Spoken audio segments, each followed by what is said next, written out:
UP के वजीर अक़लियती फलाह बहबूद के वजीर दानिश आजाद लखनऊ में एक मदरसे का मुआयना करने पहुंचे। मदरसे में पहुंचकर उन्होंने तलबा से बातचीत की। देखिए।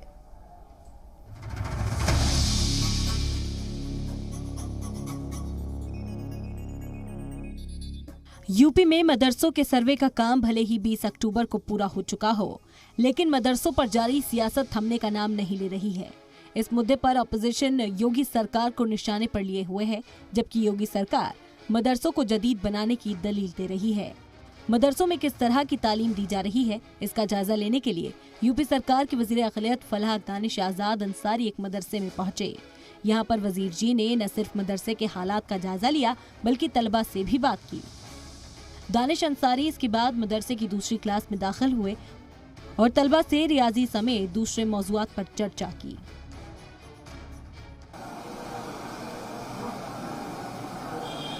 ठीक है जी। तो आपको देखिए क्या है कि आप क्लास में जो पढ़ते हो, क्लास खत्म होने के बाद सर जब बाहर जाते हैं तो आपको 10 मिनट आपस में जरूर डिस्कस करना चाहिए। जो भी आप क्लास में पढ़ेंगे उसका फायदा क्या होगा कि आपको वो चीज दिमाग आपके जहन में वो बैठ जाएगी। इस दौरान मदरसे में पढ़ाई कर रहे बच्चों ने बताया कि उन्हें अंग्रेजी, साइंस के साथ सभी सब्जेक्ट्स पढ़ाए जाते हैं। हमारे लिए जो भी कर रहे हैं अभी फिलहाल बहुत अच्छे हैं। मतलब मैथ वगैरह की भी तैयारी अभी हम लोग की चल रही है। अभी मैथ की क्लास चल रही थी। इससे पहले फिर जो दिन पहले आने वाले हैं उससे इंग्लिश सिखाई जाती है। फिर क्या कहते हैं आगे वाले दिन फिर हिंदियाँ भी सिखाई जाती है हम लोग को। बहुत अच्छे पढ़ाई होती है यहाँ। मदरसों के नाम पर यूपी में सियासी पारा रोजाना हाई हो रहा है।